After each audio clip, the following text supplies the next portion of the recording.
नमस्कार दोस्तों, target with SDM आप सभी का स्वागत है।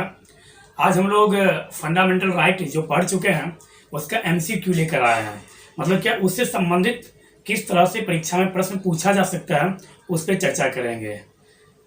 तो जिस व्यक्ति में हौसला बाकी है वही व्यक्ति इस दुनिया को जी सकता है। मतलब क्या कहने का यहाँ पर यह मतलब है कि आप अपने अंदर, खुद के अंदर यह हौसला और यह विश्वास रखिए कि जो हम जीत सकते हैं और हम विनर बन सकते हैं। जिस दिन आपका विश्वास आपसे खुद से मिट जाएगा, मतलब क्या आपको खुद पे विश्वास कम होता चला जाएगा, उस दिन आप सोच लीजिए कि आपका पतन शुरू हो गया।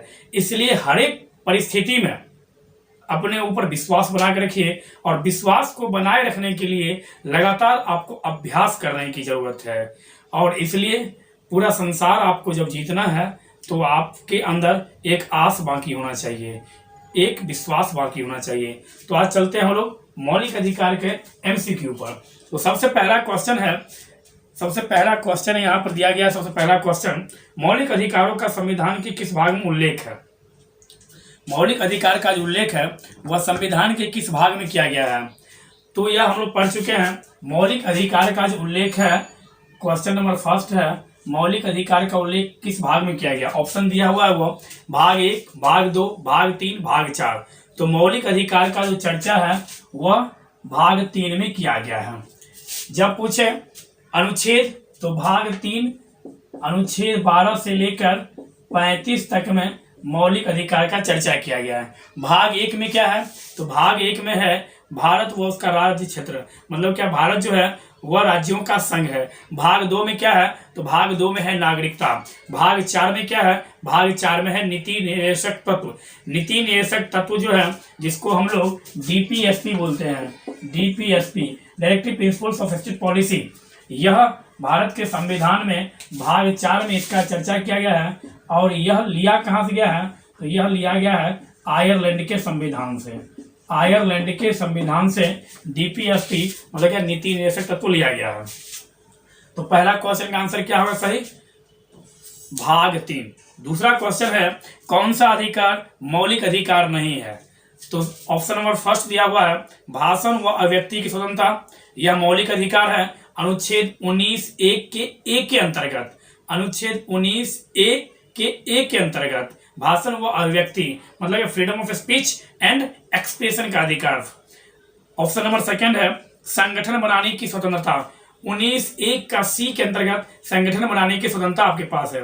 ऑप्शन थर्ड है शोषण के विरुद्ध अधिकार।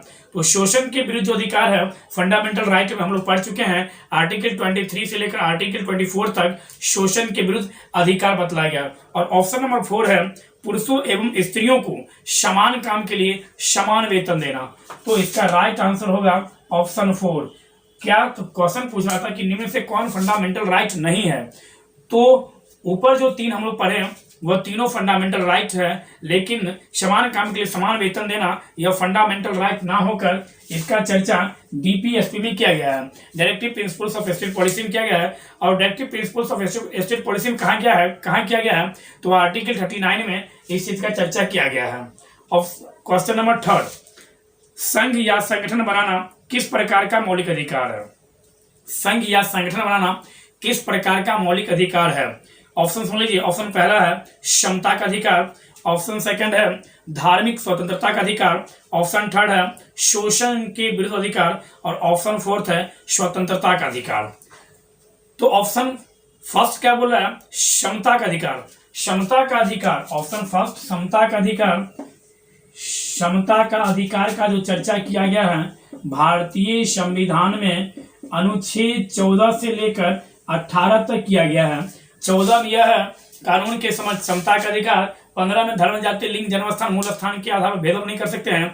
16 में लोक नियोजन, 17 में स्पेशलता और 18 में उपाधियों का अंत। मतलब क्या? यह ऑप्शन गलत है।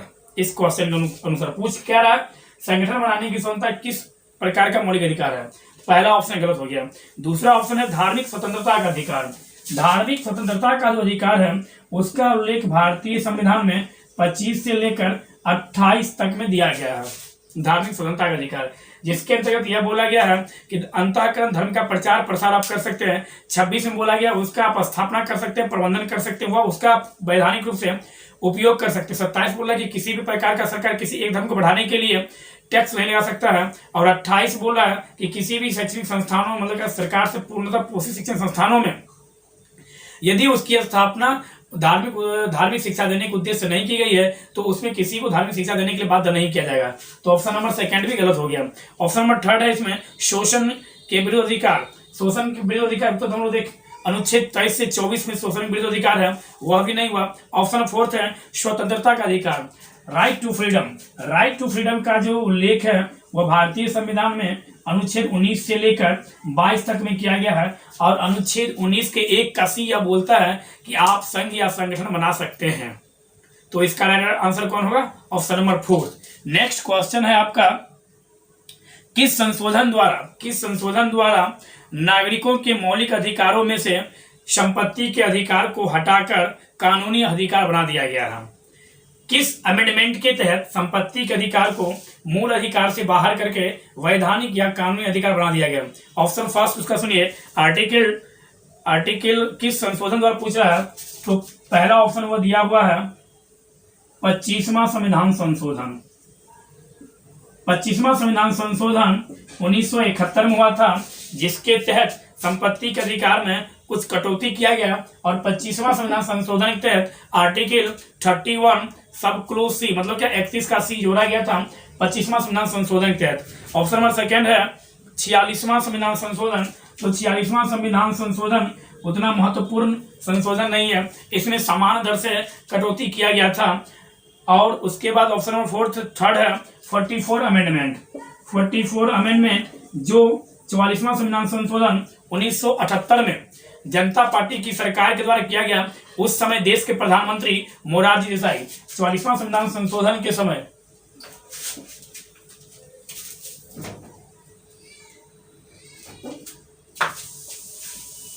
44वां संविधान संशोधन के समय मोरारजी देसाई देश के प्रधानमंत्री थे। मोरारजी देसाई किस पार्टी की सरकार थी? तो जनता पार्टी की सरकार थी। 44वां संविधान संशोधन कब किया गया? तो 1978 में 44वां संविधान संशोधन किया गया। इसके तहत क्या किया गया? तो मूल अधिकार में से संपत्ति के अधिकार को बाहर निकालकर वैधानिक अधिकार या कानूनी अधिकार या विधिक अधिकार बना दिया गया। 44वां संविधान संशोधन के तहत और क्या किया गया? लोकसभा व विधानसभा का कार्यकाल पूर्ववत रहने दिया। मतलब क्या, पूर्व में जो 6 वर्ष था उसे घटाकर 5 वर्ष कर दिया गया। 5 वर्ष कर दिया गया। मतलब क्या, 42 अमेंडमेंट के तहत जब इंदिरा गांधी जी की प्रधानमंत्री थे, 42 अमेंडमेंट के तहत लोकसभा व विधानसभा का कार्यकाल 5 वर्ष से बढ़ाकर 6 वर्ष कर दिया गया। उसको 44वां संविधान संशोधन 1978 के तहत घटाकर फिर से 5 वर्ष कर दिया गया।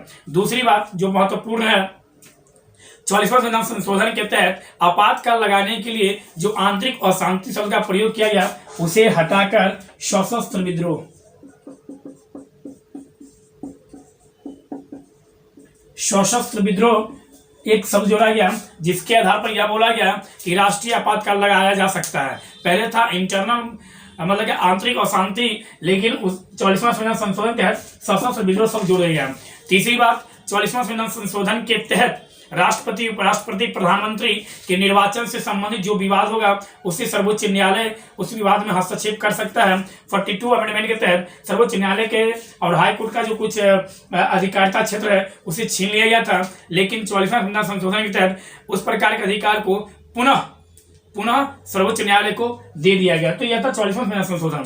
नेक्स्ट ऑप्शन है, तो इसका आंसर हो जाएगा 44वां संविधान संशोधन। नेक्स्ट ऑप्शन है 42 अमेंडमेंट। 42 अमेंडमेंट 1976 श्रीमती इंदिरा गांधी जी उस समय देश के प्रधानमंत्री थे, और 42 अमेंडमेंट को मिनी संविधान संशोधन भी बोला जाता है, क्योंकि 42 अमेंडमेंट के तहत भारतीय संविधान में बहुत बातें, बहुत सारा चीज जोड़ा गया था। इस बात को आप लोग याद रखिएगा।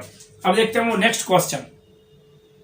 नेक्स्ट क्वेश्चन है कॉन्स्टिट्यूशनल रेमेडीज, मतलब क्या संवैधानिक उपचारों का उल्लेख किस अनुच्छेद में किया गया है?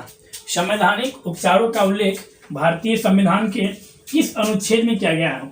तो ऑप्शन फर्स्ट ही है अनुच्छेद 32। तो हम लोग पढ़ चुके हैं, जो व्यक्ति मौलिक अधिकार का पूरा वीडियो अच्छा से देखे होंगे उनसे लगभग एक भी प्रश्न नहीं छूटेगा। और यही सब प्रश्न आपके एग्जाम में पूछा जाता है। प्रश्न कहीं से आता नहीं है, जो हम लोग पढ़ते हैं प्रश्न वहीं से बनता है, बस प्रश्न बनाने का तरीका अलग अलग होता है। तो इस कारण से आप लोग फंडामेंटल राइट वाला जो वीडियो है उसको अच्छे से देखिए, तो आपका यह एमसीक्यू अच्छे से सॉल्व हो जाएगा। क्वेश्चन नंबर क्या पूछ रहा है, क्वेश्चन यह पूछ रहा है आपसे, क्वेश्चन नंबर 5 है यह, संवैधानिक उपचारों का अधिकार क्या, मतलब किस अनुच्छेद में है।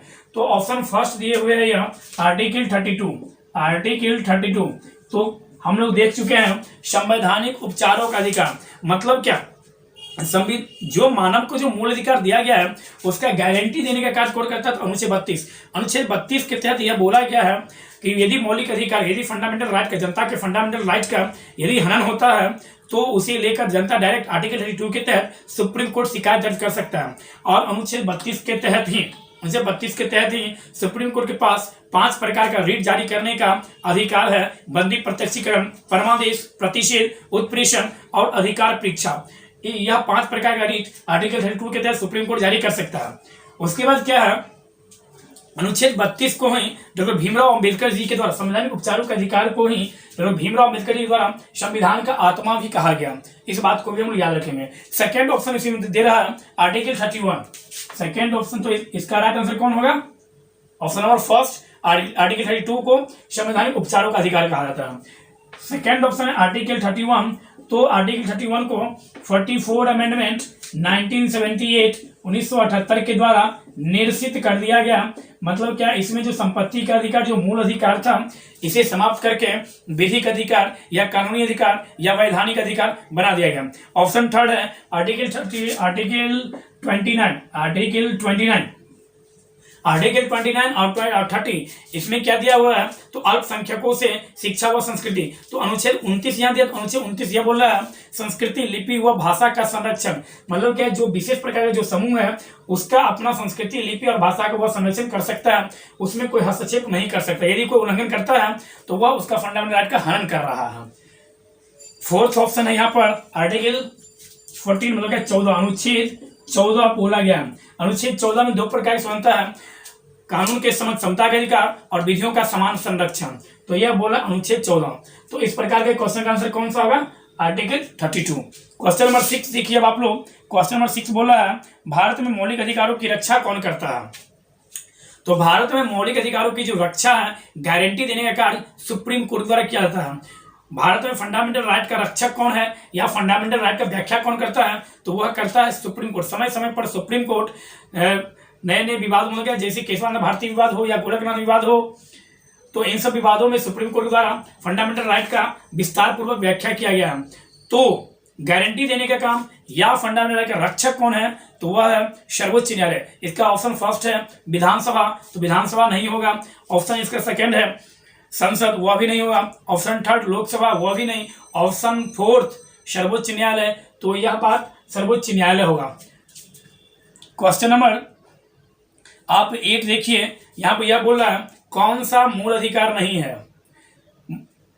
मजबूरी है जो सारा क्वेश्चन को हम बोर्ड पे लिख नहीं सकते हैं और डिजिटल बोर्ड है नहीं जो आपको क्वेश्चन पूरा लिखा दिखाई देगा, तो इसलिए हम क्वेश्चन बोल रहे हैं उसको ध्यान से सुनिए। और ऑलरेडी आप फंडामेंटल राइट हम पढ़ा चुके हैं, यदि आप उसको पढ़ चुके तो आपसे सारा प्रश्न बन जाएगा। क्वेश्चन 8 क्या बोल रहा है, कौन सा मूल अधिकार नहीं है। ऑप्शन फर्स्ट क्षमता का अधिकार, तो क्षमता का जो अधिकार है वह फंडामेंटल राइट है, यह हम लोग पढ़ चुके हैं अनुच्छेद 14 से 18 तक में इसका चर्चा किया गया। ऑप्शन नंबर सेकंड है संवैधानिक उपचारों का अधिकार। संवैधानिक उपचारों का अधिकार आर्टिकल 32 के तहत यह भी फंडामेंटल राइट है, क्योंकि फंडामेंटल राइट का चर्चा आर्टिकल 12 से लेकर 35 तक किया गया है। ऑप्शन नंबर थर्ड है संवैधानिक प्रतिकार का अधिकार, ऑप्शन नंबर थर्ड है स्वतंत्रता का अधिकार। तो स्वतंत्रता का जो अधिकार है वह भी फंडामेंटल राइट है, आर्टिकल 92-22, मतलब क्या राइट टू फ्रीडम अनुच्छेद 19 से लेकर अनुच्छेद 22 तक दिया गया। ऑप्शन नंबर फोर्थ है संपत्ति का अधिकार। अभी तुरंत हम लोग देखे हैं संपत्ति के अधिकार को जो फंडामेंटल राइट में आर्टिकल 31 के तहत था उसे 44 अमेंडमेंट 1978 के तहत मौलिक अधिकार से निकालकर वैधानिक अधिकार या कानूनी अधिकार दे दिया गया। तो इसका ऑप्शन कौन होगा, ऑप्शन नंबर फोर्थ संपत्ति का अधिकार मूल अधिकार वर्तमान में नहीं है। क्वेश्चन नंबर 9 बोल रहा है 1976 में किस संविधान संशोधन, मतलब 1976 में कौन सा संविधान संशोधन किया गया। 1976 में 42वां संविधान संशोधन किया गया। अब देखिए क्वेश्चन नंबर 10, समानता का अधिकार, राइट टू इक्वलिटी का उल्लेख या राइट टू इक्वलिटी का वर्णन किस अनुच्छेद में किया गया है? तो राइट टू इक्वलिटी का ऑप्शन दे रहा है आपसे, ऑप्शन नंबर फर्स्ट अनुच्छेद 19 से 22। तो अनुच्छेद 19 से 22 में क्या है? अनुच्छेद 19 से 22 में है राइट टू फ्रीडम, स्वतंत्रता का अधिकार। और यहाँ क्या पूछ रहा है? Right to equality. तो ऑप्शन फर्स्ट गलत हो गया। ऑप्शन सेकंड है अनुच्छेद 23 से 24, मतलब क्या? 23 से 24 में क्या है? शोषण के विरुद्ध अधिकार। तो ऑप्शन नंबर सेकंड भी गलत है। ऑप्शन नंबर थर्ड बोला है अनुच्छेद 25 से 28। तो ऑप्शन नंबर 25 से 28 जो है इसमें धार्मिक स्वतंत्रता का उल्लेख दिया गया है, तो यह भी गलत है। ऑप्शन नंबर फोर्थ है अनुच्छेद 14 से 18, यस राइट आंसर। अनुच्छेद 14 से 18 राइट टू इक्वलिटी का चर्चा अनुच्छेद 14 से 18 में किया गया है। क्वेश्चन नंबर नेक्स्ट देखिए आप लोग। नेक्स्ट बोल रहा है right to freedom of religion, मतलब क्या? संविधान के अनुच्छेद 25 से डॉट डॉट डॉट अनुच्छेद 25 से डैश तक धार्मिक स्वतंत्रता के अधिकार का वर्णन है। अनुच्छेद 27, ऑप्शन फर्स्ट अनुच्छेद 27। अनुच्छेद 27 नहीं होगा।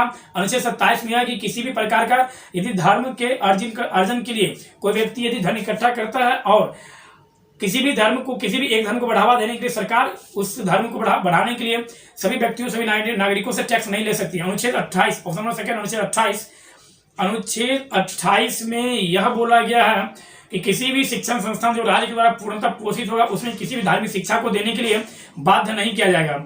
ऑप्शन नंबर थर्ड बोला है आर्टिकल 29, आर्टिकल 29 अल्पसंख्यकों से और आर्टिकल 30 अल्पसंख्यकों से। यह पूछ क्या रहा है कि धार्मिक स्वतंत्रता का उल्लेख संविधान में कहां से कहां तक है? 25 से लेकर 28 तक है। तो इसका आंसर क्या होगा?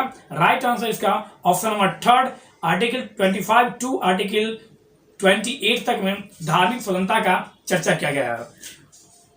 नेक्स्ट क्वेश्चन सुनिए, संपत्ति के अधिकार को मौलिक अधिकार से कब निकाल दिया गया? फिर वही क्वेश्चन रिपीट हो रहा है।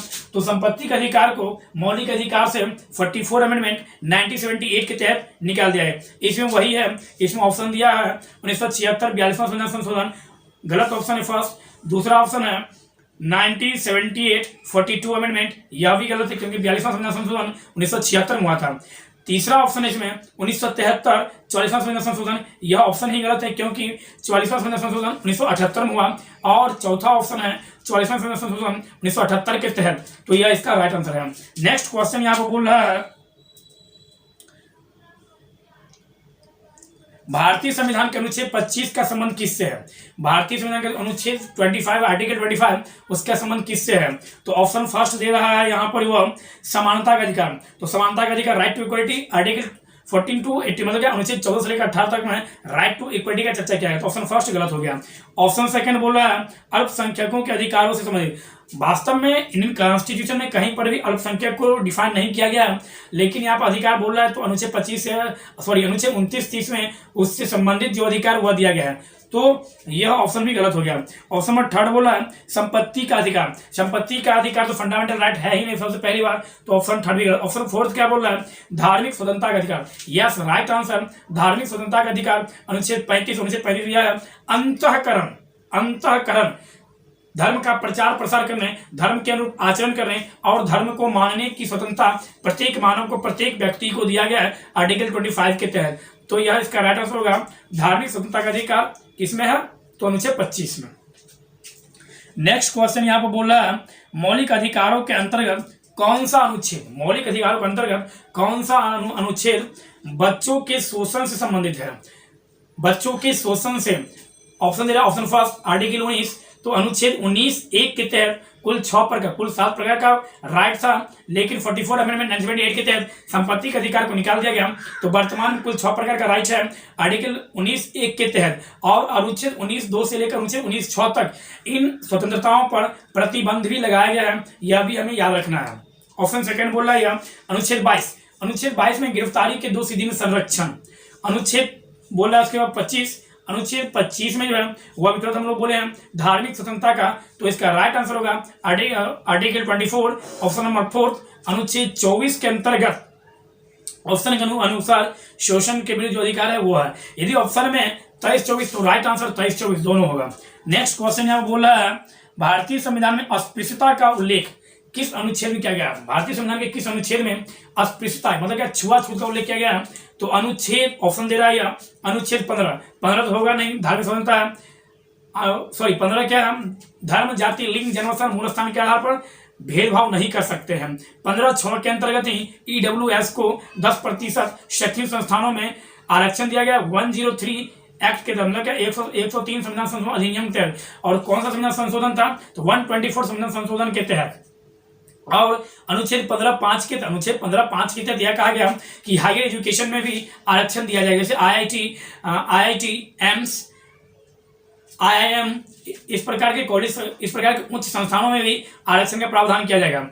उसके बाद ऑप्शन बोल रहा है, ऑप्शन नंबर 3 अनुच्छेद 17, यस राइट आंसर। छुआछूत जो है अस्पृश्यता का अंत है उसका उल्लेख अनुच्छेद 17 में किया गया है। और नेक्स्ट ऑप्शन बोला अनुच्छेद 18 में उपाधियों का अंत किया गया है। उपाधियों का अंत का मतलब यहाँ पर यह बोला है कि शैक्षणिक और सैनिक उपाधि को छोड़कर राज्य किसी भी प्रकार का उपाधि नहीं देगा और कोई भी व्यक्ति इस प्रकार की उपाधि नहीं धारण करेगा। यदि कोई व्यक्ति विदेश से कोई उपहार लेता है या उपाधि लेता है तो उसे उससे पहले भारत के राष्ट्रपति से पूछना होगा। यह बात बोला अनुच्छेद 18 उपाधियों का अंत।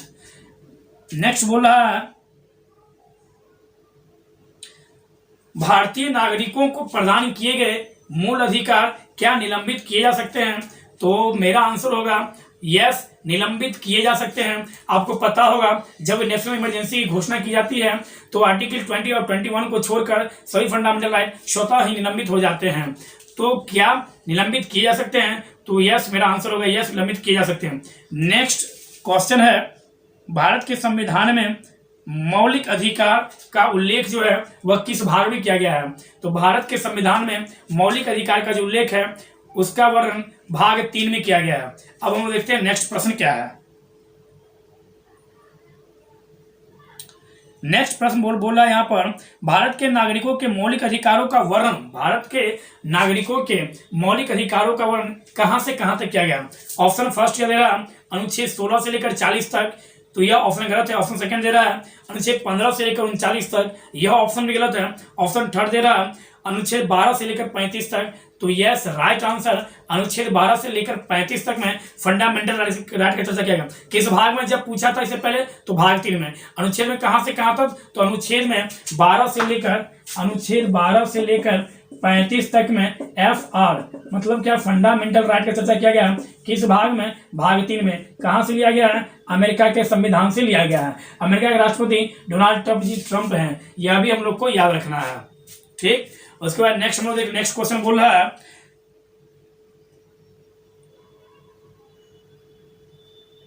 भारतीय संविधान का कौन सा अनुच्छेद प्रेस की स्वतंत्रता, मतलब कि बहुत सारा ऐसा प्रश्न है जिसको बार बार रिपीट कर रहा है तो उस क्वेश्चन को हम नहीं पूछ रहे हैं।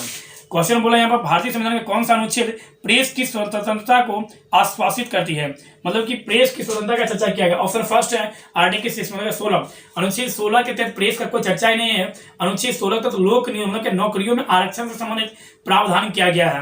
और अनुच्छेद 16 के तहत 7 प्रकार के आधार दिया गया है जिसके तहत भेदभाव नहीं किया जा सकता है। लेकिन यदि राज्य स्टेट चाहे तो अपने निवासियों को रोजगार, निवास स्थान के आधार पर रोजगार देने के लिए वो प्रावधान ला सकती है, लेकिन इस प्रकार का कानून लाने का अधिकार संसद के पास है, ना कि विधानसभा के पास। यह भी याद रखेंगे। ऑप्शन सेकंड बोल रहा है अनुच्छेद 22, तो अनुच्छेद 22 आप लोग को पता है गिरफ्तारी के 2 सीधे संरक्षण, तो अनुच्छेद 22 नहीं होगा। ऑप्शन थर्ड बोला अनुच्छेद 31, तो 31 को निरसित ही कर दिया गया जिसमें संपत्ति अधिकार था। Option fourth as right answer article 19 as अनुच्छेद 19 एक के तहत फ्रीडम ऑफ प्रेस मतलब क्या राइट टू फ्रीडम के अंतर्गत प्रेस की स्वतंत्रता का उल्लेख किया गया। और प्रेस स्वतंत्रता दिवस 3 मई को मनाया जाता है प्रत्येक वर्ष, यह भी हम लोग याद रखेंगे। नेक्स्ट उसके बाद नेक्स्ट क्वेश्चन है यहाँ पर 6 वर्ष की आयु से 14 वर्ष की आयु के सभी बच्चों व शिशुओं को जो शिक्षा का जो अधिकार है वह कैसा अधिकार है? तो ऑप्शन फर्स्ट बोल रहा है यह राज्य के नीति निर्देशक सिद्धांतों में सम्मिलित है, यह मूल अधिकार में है, यह संवैधानिक अधिकार में है और यह उपयुक्त में से कोई नहीं है। तो यह याद रखिएगा 6 से 14 वर्ष के बच्चों का जो शिक्षा का अधिकार है इसका चर्चा यहाँ पर किया गया है फंडामेंटल राइट में 86 अमेंडमेंट 2002 86वां संविधान संशोधन 2002 के अंतर्गत अनुच्छेद 21 को जोड़कर फंडामेंटल राइट में ही एजुकेशन का चर्चा किया गया। राइट टू एजुकेशन जो 2009 में लाया गया, जो लागू हुआ 1 अप्रैल 2010 से, उसके तहत ये बोला गया मतलब क्या एजुकेशन के संबंध में बढ़ावा दिया गया। एजुकेशन से संबंधित बस एक यही आर्टिकल नहीं है, एजुकेशन से संबंधित अनुच्छेद 45 भी है डीपीएसपी में, एजुकेशन से संबंधित आर्टिकल 51 का ए भी है, जो फंडामेंटल ड्यूटीज है वह भी एजुकेशन से ही संबंधित है। और एजुकेशन से संबंधित यदि देखा जाए तो अनुच्छेद 19 का जो जी बोल रहा है, अनुच्छेद 19 का जी क्या बोल रहा है कि जो धार्मिक मतलब क्या अपने उपजीविका, आजीविका या वृत्ति करने की स्वतंत्रता, उस वृत्ति में शिक्षा का भी आता है। क्या शिक्षा? तो राज्य में जो स्कूल होते हैं, जो इंस्टीट्यूट होते हैं, वह आजीविका मतलब जिसका उद्देश्य प्रॉफिट कमाना है, वह भी शिक्षा के अंतर्गत ही आता है। तो इसका राइट आंसर क्या होगा? आर्टिकल 21A के तहत राइट टू एजुकेशन 6 से 14 वर्ष के बच्चों को दिया गया है। नेक्स्ट क्वेश्चन यहाँ बोला है मौलिक अधिकार है, फंडामेंटल राइट है। ऑप्शन फर्स्ट वाद्य योग, ऑप्शन सेकेंड अवाद्य योग, ऑप्शन थर्ड लचीला, ऑप्शन फोर कठोर। तो फंडामेंटल राइट मतलब क्या? एफ आर जो है वह वाद्य योग है। एफ आर यह वाद्य योग है। अब यहाँ पर एक प्रश्न आएगा मन में कि वाद्य योग का मतलब क्या है और अवाद्य योग का मतलब क्या है। वाद्य योग का मतलब यह जिसे लेकर हम, जिसके उल्लंघन होने पर हम कोर्ट में जा सकते हैं, मतलब क्या जिसका उल्लंघन होने के बाद हम कोर्ट में जाएंगे और कोर्ट से हमें कुछ रिलीफ मिलेगा, उस प्रकार घटनाओं को वाद्य योग बोलेंगे। तो फंडामेंटल राइट पे यदि मेरा हनन होता है तो इसको लेकर हम कोर्ट में जा सकते हैं और इसलिए फंडामेंटल राइट को वाद्य योग बोला गया है। और DPSP directive principles of state policy यह अवाद्य योग है, इसको लेकर हम कोर्ट नहीं जा सकते हैं, इस बात को याद रखेंगे हम लोग। फंडामेंटल राइट राज्य के लिए यह नकारात्मक है।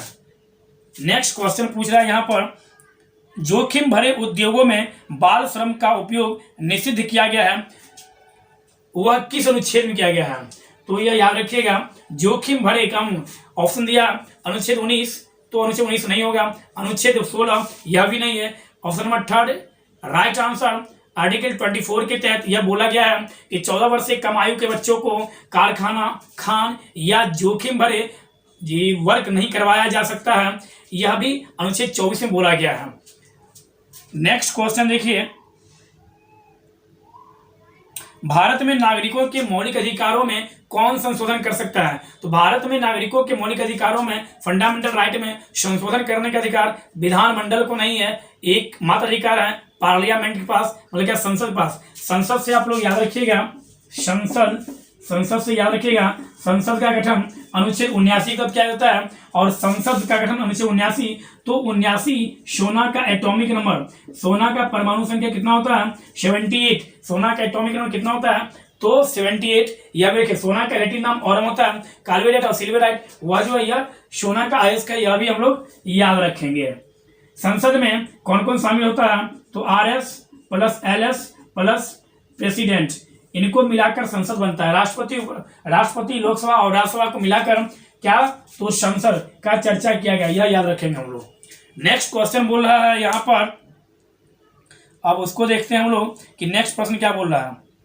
नेक्स्ट प्रश्न यहाँ पर बोल रहा है कि भारतीय संविधान के निम्नलिखित अनुच्छेदों में से कौन सा उस मूल अधिकार संबंधित है जो उन्हें उपबंध करता है कि वह भारत के नागरिक नहीं। मतलब क्या यहाँ पर यह बोल रहा है कि जो कौन सा ऐसा फंडामेंटल राइट है जो भारतीय नागरिकों को ही सिर्फ प्राप्त है।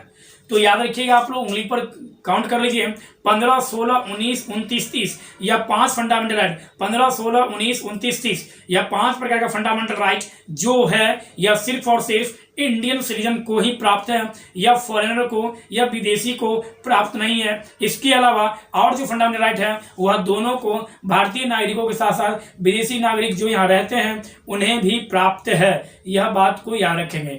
तो यहाँ पर कौन पूछ रहा है? तो ऑप्शन दिया हुआ है कौन सा अधिकार सिर्फ भारत के नागरिकों को प्राप्त है, तो ऑप्शन दे रहा है आपको पता ही, अब तो पता चल गया आपको 15, 16, 19, 29, 30। इसके अलावा जो भी राइट है वह सभी को प्राप्त है और यह 5 सिर्फ भारतीय को प्राप्त है। चलते हैं नेक्स्ट प्रश्न की ओर।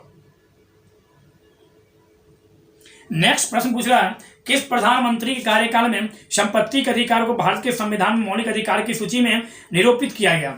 मतलब क्या संपत्ति का जो अधिकार है उसे फंडामेंटल राइट से जो निकाला गया, उसमें भारत के प्रधानमंत्री कौन थे? तो ऑलरेडी हम लोग पढ़ चुके हैं। उस समय 44 अमेंडमेंट 1978 के समय जनता पार्टी की सरकार थी और जिसके प्राइम मिनिस्टर मोरारजी देसाई जी थे।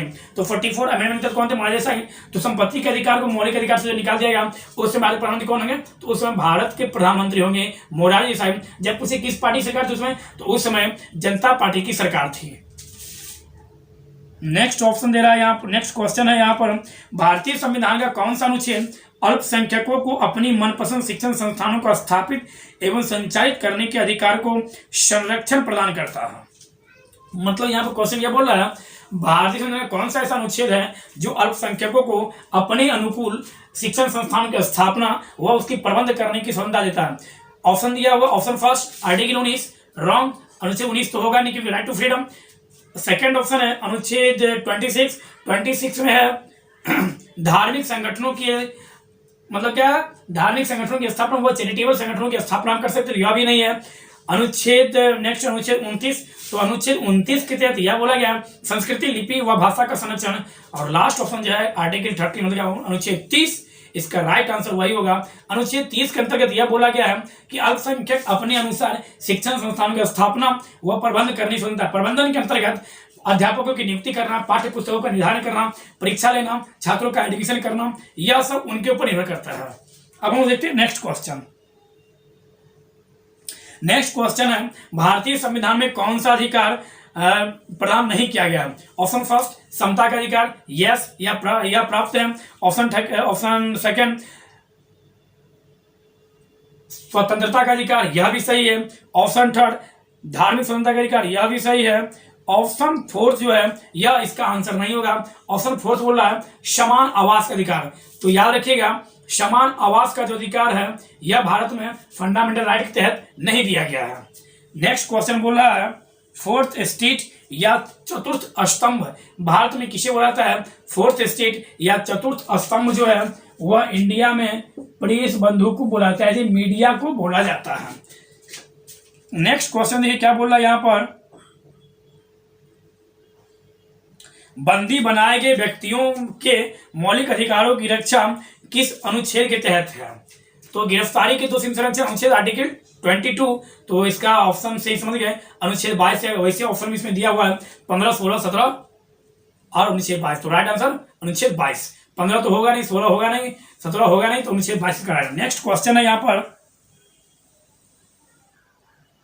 नेक्स्ट क्वेश्चन देखते हैं, संविधान के किस अनुच्छेद के तहत सिखों द्वारा कृपान धारण करना धार्मिक स्वतंत्रता का अंग माना जाता है? मतलब प्रश्न यह पूछ रहा है कि किस आर्टिकल के तहत सिख जो कृपान धारण करते हैं वह किस अनुच्छेद में वह वर्णित है? ऑप्शन दे रहा है, ऑप्शन फर्स्ट आर्टिकल 24, आर्टिकल 24 कारखाना खान और जो कि बड़े काम है वो 14 वर्ष से कम उम्र के बच्चों को नहीं लगाया जाएगा। ऑप्शन फर्स्ट गलत। ऑप्शन सेकंड ये बोल रहा है आर्टिकल 26, आर्टिकल 26 धार्मिक संगठनों मतलब क्या, धार्मिक संस्थानों की स्थापना व चैरिटेबल संस्थानों की स्थापना हम कर सकते हैं। Option number third article 27, article 27 ये बोला किसी भी एक धर्म को बढ़ावा देने के लिए सरकार टैक्स अर्जित नहीं कर सकती है। नेक्स्ट ऑप्शन जो है वही इसका राइट आंसर है आर्टिकल 25, और आर्टिकल 25 के तहत सिख बंधु जो कृपान धारण करते हैं वह आर्टिकल 19 का उल्लंघन नहीं माना जाता है, बल्कि वह धार्मिक स्वतंत्रता का अधिकार अनुच्छेद 25 के अंतर्गत आता है, क्योंकि उनका जो ग्रंथ है, उनका जो व्याख्या किया गया है उसमें कृपान धारण कहा गया है, और यहाँ पर बोला गया अनुच्छेद 25 में आचरण करने की स्वतंत्रता, अपने धर्म के अनुकूल अपना आचरण कर सकते हैं। तो इसका आंसर क्या होगा? अनुच्छेद 25। नेक्स्ट और लास्ट प्रश्न है, फिर वही बात पूछ रहा है किस प्रधानमंत्री कार्यकाल में फंडामेंटल राइट से संपत्ति अधिकार निकाल दिया गया? तो 44 अमेंडमेंट 1978 मोरारजी देसाई के शासनकाल में। तो हम लोग आज फंडामेंटल राइट से संबंधित जो प्रश्न था उसको समझने का प्रयास किए। यहीं पर कभी कभी आपसे वो पूछ सकता है, कभी कभी वो आपसे पूछ सकता है कि बताइए अनुच्छेद 19(1) के तहत जो 6 प्रकार का जो अधिकार दिया गया है उस पर प्रतिबंध लगाने के लिए किस अनुच्छेद में अधिक मतलब क्या प्रतिबंध लगाने की घोषणा की गई है। तो अनुच्छेद 2 से लेकर अनुच्छेद 19(2) से लेकर अनुच्छेद 19(6) तक में जो अनुच्छेद 19(1) के तहत जो स्वतंत्रता दिया गया है उस पर रोक लगाने का, उस पर प्रतिबंध करने का अधिकार दिया। अनुच्छेद 25 से 28 में जो धार्मिक स्वतंत्रता का अधिकार है उसके लिए भी प्रतिबंधित किया गया है। क्या? तो लोक व्यवस्था खराब नहीं होनी चाहिए, इस चीज को ध्यान देना है। सदाचार मतलब क्या? मोरलिटी पर प्रभाव नुकसान नहीं होना चाहिए। और हेल्थ, इस पर मतलब क्या? पब्लिक ऑर्डर, मोरलिटी मतलब सदाचार और हेल्थ, इसका नुकसान नहीं होना चाहिए। यह जो हमसे 25 से 28 तक में दिया गया। तो यहीं पर कभी कभी दे देगा आपसे ऑप्शन में कि अनुच्छेद 25 से 28 तक के लिए इनमें से कौन सा प्रतिबंध दिया गया, दे देगा पहला ऑप्शन मानवीय अधिकार या सामाजिक। तो जी नहीं, समाज के आधार पर नहीं बोला, यहाँ पर पब्लिक ऑर्डर, मोरलिटी और हेल्थ, बस ये 3 आधार दिया गया है जो 25 से 28 तक में जो प्रतिबंध लगाने की घोषणा करता है। तो इस प्रकार से हम उम्मीद करते हैं कि एमसीक्यू आप लोग को अच्छा लगा हुआ। यदि एमसीक्यू अच्छा लगा तो आप लोग कमेंट्स कीजिएगा, तो आगे भी हम जो चैप्टर पढ़ाएंगे उसका हम एमसीक्यू लेकर आएंगे। धन्यवाद।